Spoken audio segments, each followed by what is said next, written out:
Make sure to switch off the TV and either turn off the lights in the living room or your bedroom. Understood?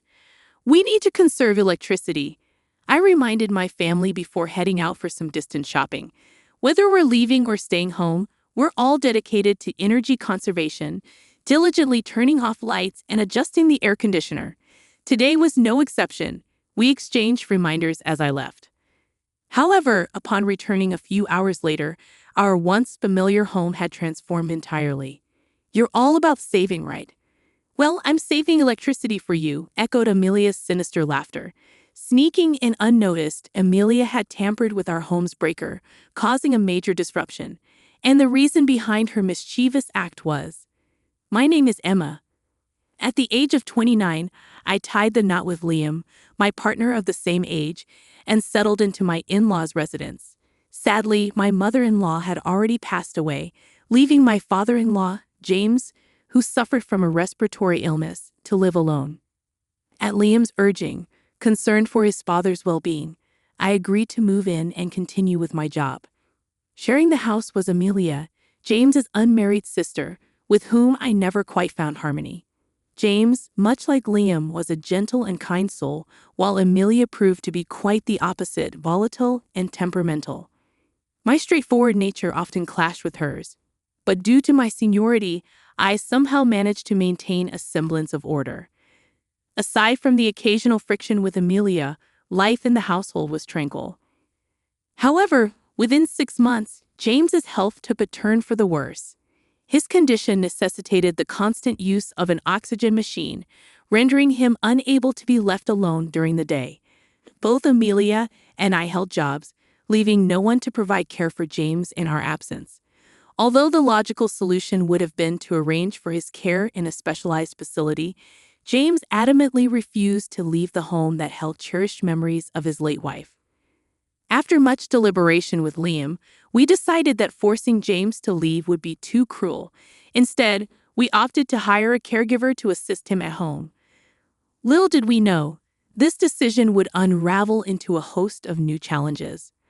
Already at odds with me, Amelia harbored a strong aversion to strangers entering her domain and took to harassing the caregiver. Unbeknownst to us, she became verbally abusive and sarcastic, impeding their duties and lodging repeated complaints with the agency, questioning their competence in caring for her father. By the time we discerned the root of the issue, several caregivers had resigned, and the agency informed us that they could no longer send replacements. Frustration brewed as other agencies turned us away, likely due to our tarnished reputation. It seemed we had been blacklisted, all thanks to Amelia.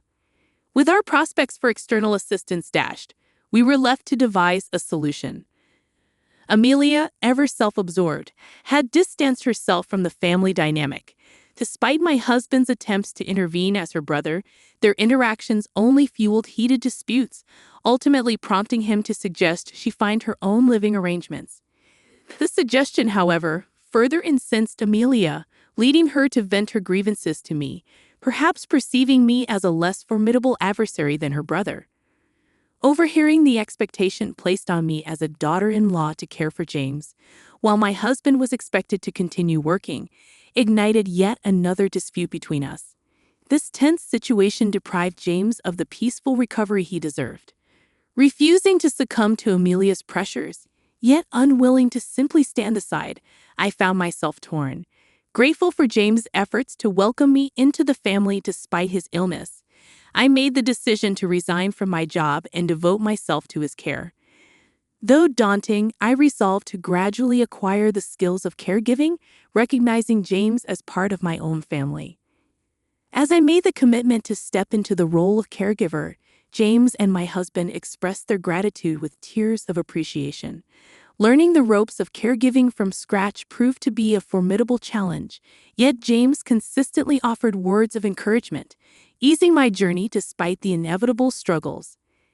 However, amidst this transformation, one constant remained: Amelia. Despite neither contributing to household chores nor assisting with caregiving responsibilities, she made no move to vacate the premises. On her days off, she would vanish, seemingly absorbed in her own pursuits. Despite my newfound availability, My time was consumed by James's care and my studies in caregiving. While my husband and I shared the burden of household tasks, any oversight on our part was swiftly met with Amelia's complaints. Emma's decided to take on both caregiving and housework, hasn't she? Seems like you prefer handling everything yourself. Amelia's taunting remarks echoed whenever I dared to assert myself. Any hint of pushback was met with her unpleasant retaliation. Despite her relentless harassment, she was inevitably discovered and reprimanded by my husband and others. Each time, she'd adopt the guise of the victim, asserting, "James is too kind to speak up, so I'm doing it for him." Predictably, this pattern persisted, exacerbating the stress of managing household tasks under her constant interference. Gratitude filled my heart for the caregivers who persevered, maintaining their composure and providing care for James despite Amelia's disruptions. Not only myself, but James and the rest of the household grew weary of her persistent attitude. Then, one day, as my husband and I quietly discussed strategies to encourage her independence, Amelia abruptly announced, "I'm engaged and I'm moving out. Goodbye, Dad. I'll visit occasionally." With those words, she departed from the house. Amelia's sudden departure left us pleasantly surprised, and with her tumultuous presence gone, the atmosphere in the house settled. James's advancing age and health concerns prompted discussions about relocating him to a care facility. However, as I grew more accustomed to caregiving, we opted to persist with home care services. Despite living with her fiancé, Amelia made frequent visits back home. "I'm sure there'll be leftovers from dinner tonight. Pack them up in Tupperware. I'll take them with me," she casually remarked, evidently relying on our meals to spare herself the effort of cooking for her partner. Her self-centered attitude persisted, treating me as though I were still her personal maid. "Amelia, don't boss around without lending a hand yourself," I retorted. Yeah, sorry, Emma. That's enough lecturing, right? Hurry up with dinner." She dismissed James's reprimand with a nonchalant shrug. In truth, the quantity of food I prepared hadn't changed much since her departure, so that wasn't the main issue. Instead, the concern lay in the escalating food and utility expenses. Despite no longer contributing financially, Amelia's frequent returns and lack of restraint strained our budget further. Additionally, she displayed no regard for conserving electricity or money, compounding our financial challenges. "Amelia, could you please turn off the lights in the unused rooms? And if you're not using the shower, can I go ahead?" I requested, noticing her engrossed in her mobile phone, lying on the couch with the TV still on behind her. The lights in both the bathroom and changing room were left on, suggesting she intended to shower but showed no signs of moving. Her disregard for unnecessary electricity usage and her lingering presence hindered everyone in the household. When I pressed her to choose between gaming and showering, Amelia shot me an angry glare. "Don't tell me what to do. I was just about to go. You're always nagging about saving money, but it hardly makes a difference. You're so petty, Auntie," she retorted defiantly. "What'd you just call me?" I questioned, taken aback. "I called you Emma. Don't act like you misheard and get all worked up," she replied sharply. Despite James's scolding, Amelia begrudgingly turned off the TV and made her way to the changing room. Though she often complained, at least she listened to our requests. However, despite her years of experience and engagement, her mindset remained stubbornly youthful, resembling that of a rebellious child. While I had ceased expecting her to mature, I found it tolerable. Unfortunately, even after her departure from the household, our relationship with Amelia remained strained. I had hoped that our shared goal of saving money could serve as common ground for our family, but it appeared increasingly unlikely. On a particular day, I found myself driving to a sprawling shopping mall located far from our home, tasked with an errand for James. James, unable to venture outside without his portable oxygen tank, relied on me to run such errands. Carrying the weighty tank, even with a carrier, proved burdensome for him, and the visible tubes drew unwelcome pity from acquaintances. Consequently, James preferred to remain at home to avoid the constant sympathetic glances. While my husband typically handled errands when he was present, ensuring James was never left unattended, circumstances demanded that I undertake the task alone this time. Though apprehensive, I knew James was far from helpless. His reliance on the oxygen tank was primarily for breathing assistance, and he remained capable of managing many tasks independently. Before setting off, I reminded James to use the air conditioning as needed, emphasizing the importance of conserving electricity. With that, I embarked on my shopping trip, which proceeded without incident. Upon returning home with the groceries several hours later, I noticed the time had slipped from the early morning to evening. Upon speaking with the doctor, my husband learned that James's advanced age may have dulled his sensitivity to the heat, and the trembling hands and headache were initially dismissed as typical signs of aging. However, the occurrence of convulsions prompted immediate medical attention and subsequent hospitalization for thorough testing, leading to the current state of affairs. Upon receiving this explanation from my husband, I dared to pose a bold question. It's highly unlikely that the power source for the device would fail. Didn't we take precautions to ensure the plug couldn't be accidentally disconnected? My husband's brow furrowed as he delved into deep thought. You're right. It's improbable for it to come unplugged on its own. I went back home to double-check, and the plug was still securely in place, he confirmed. Then how? I trailed off, perplexed by my husband's revelation. He had returned home to make arrangements for James's hospitalization and discovered that despite the power outage, the plug remained intact. His gaze then sharpened as he turned towards Amelia. It was evident she was concealing something, but I couldn't comprehend the reason behind his sudden anger. Abruptly, my husband erupted, directing his frustration at Amelia. You cut off the breaker, didn't you? Speak up, Amelia. My husband's voice cut through the tense silence. Startled, Amelia began to tremble, attempting to form words that refused to materialize audibly. My husband then produced something from his pocket, an item that had prompted the hospital to repeatedly try contacting us all, with him being the first to receive the call. Upon returning home to prepare for James's hospitalization, my husband had immediately sensed something amiss. Upon opening the door, he was met with an oppressive wave of heat. The entrance hall remained shrouded in darkness, the lights unresponsive. Realizing the power outage extended throughout the house, he conducted a thorough inspection, confirming that all electrical appliances were indeed switched off. Rushing to the breaker, he found it deliberately turned off, a discovery that left him both surprised and suspicious. Recalling our home's security measures, including installed cameras from a previous burglary incident, my husband resolved to investigate further. Despite our cost-saving efforts, the security cameras had been retained for the safety of everyone in the household, with strict instructions not to remove them. He reasoned that footage leading up to the power outage might provide crucial insight. Hastily restoring power, he proceeded to review the recordings. I have the footage here. I transferred it to show both of you in the hospital room, my husband announced, pulling out his mobile phone. With a few taps, he displayed the transferred footage. The scene unfolded with a familiar view of our house's entrance, minutes after my departure. To my astonishment, Amelia made an unexpected appearance, catching my eye involuntarily. Using her key, she entered the house, her demeanor oddly cautious, as if she were ensuring I was truly gone. My husband then shifted the footage to a camera positioned inside the entrance. Our house's breaker is located near the ceiling, above the shoe rack, he explained. We watched in disbelief as Amelia, using a chair intended for putting on shoes, reached up and opened the breaker's cover. What on earth are you doing? I couldn't help but scream, though I anticipated her actions. The camera, equipped with sound recognition, captured her ominous whispers amidst the movement noises. This is the breaker, right? If the fridge stops, Emma will calm down a bit. Her chilling laughter reverberated through the otherwise silent hospital room. Consider it my gift to you, your favorite.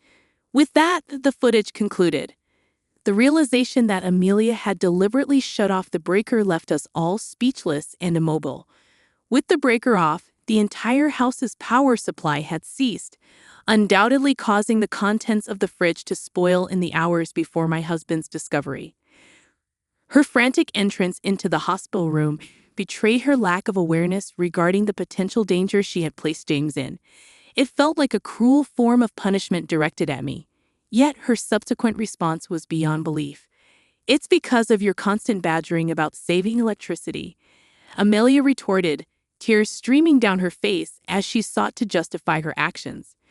"I didn't know James was home. I assumed he had gone out with you.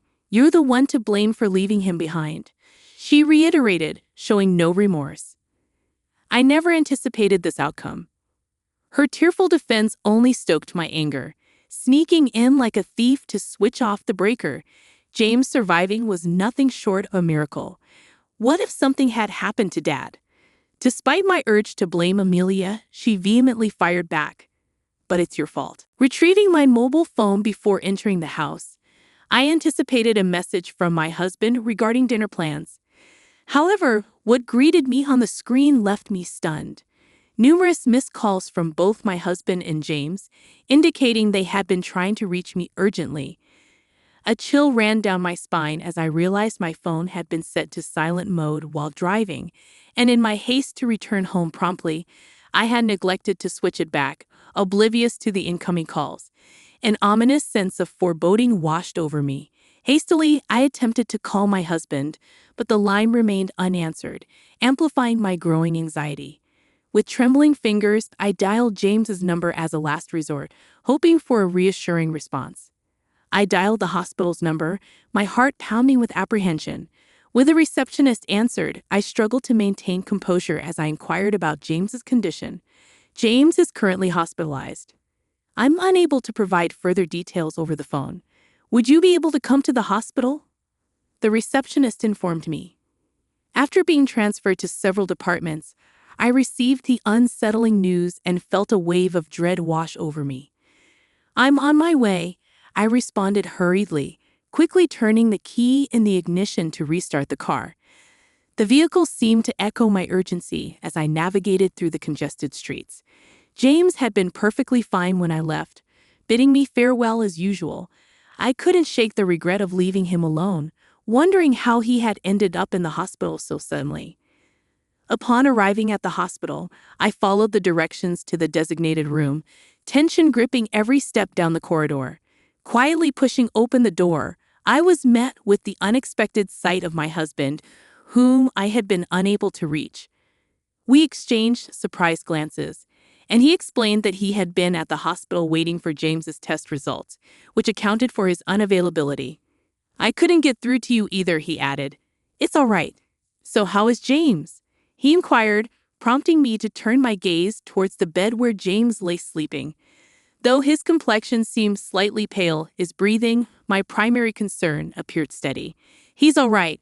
There's nothing to worry about. He's here for some routine tests," I replied, a sense of relief washing over me.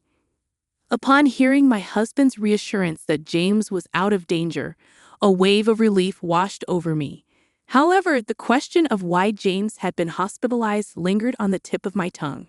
Before I could voice my inquiry, the room's door swung open with a sudden force. Amelia rushed in, her eyes wide with fear, paying no heed to our presence as she darted straight to James's bedside. Upon seeing him lying there, she let out a piercing scream. "What happened, Dad?"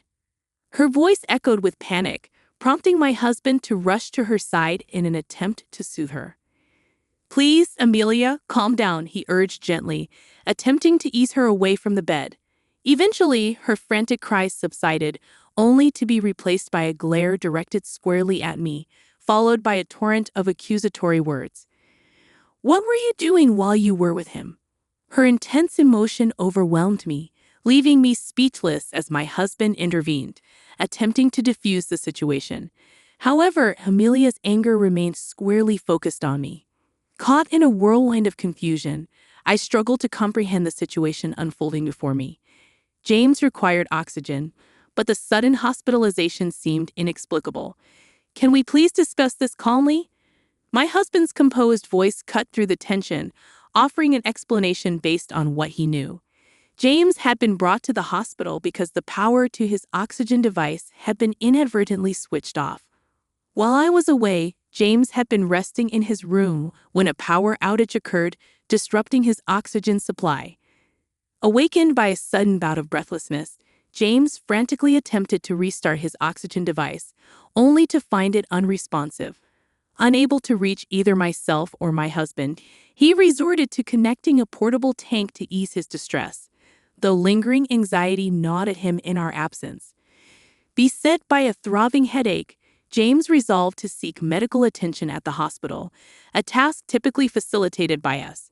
However, his trembling hands rendered even the simple act of dialing a taxi challenging. Faced with this predicament, James ventured to seek assistance from nearby neighbors to summon a taxi. The sight of him at their doorstep elicited a startled scream from one of the residents. Hurriedly ushered indoors, James was laid down and provided with ice packs to alleviate his discomfort as they awaited the arrival of emergency services. It was during this waiting period that James came to the realization that he had succumbed to heat stroke.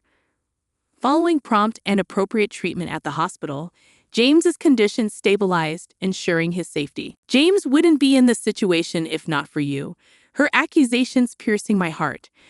Perhaps leaving James alone was indeed my mistake. Was assuming he wouldn't want to accompany me too far a misguided decision. The tension in the hospital room thickened until, unexpectedly, James broke the silence. Enough! He scolded firmly, though his voice was weakened by illness, his inherent calm shattered by the situation. His sudden outburst caught us all off guard, our attention shifting to him in unison. Do you even realize the gravity of your actions? You've caused distress for everyone and nearly cost me my life.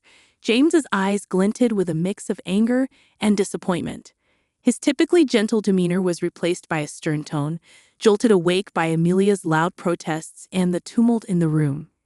He had heard everything, including the discussion about the surveillance cameras.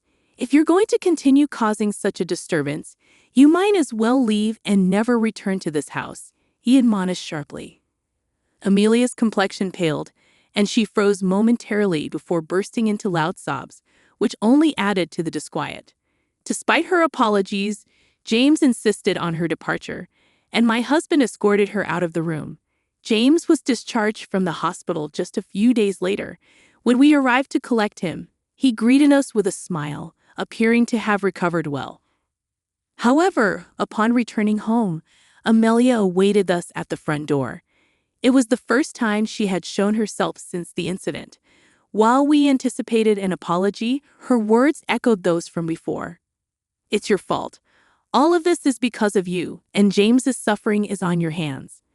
Both James and my husband were exasperated, unwilling to accept responsibility and continuing to lay blame on me.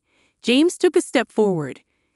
Consider yourself fortunate that I'm not involving the authorities because you're family. But make no mistake, your actions are utterly inexcusable.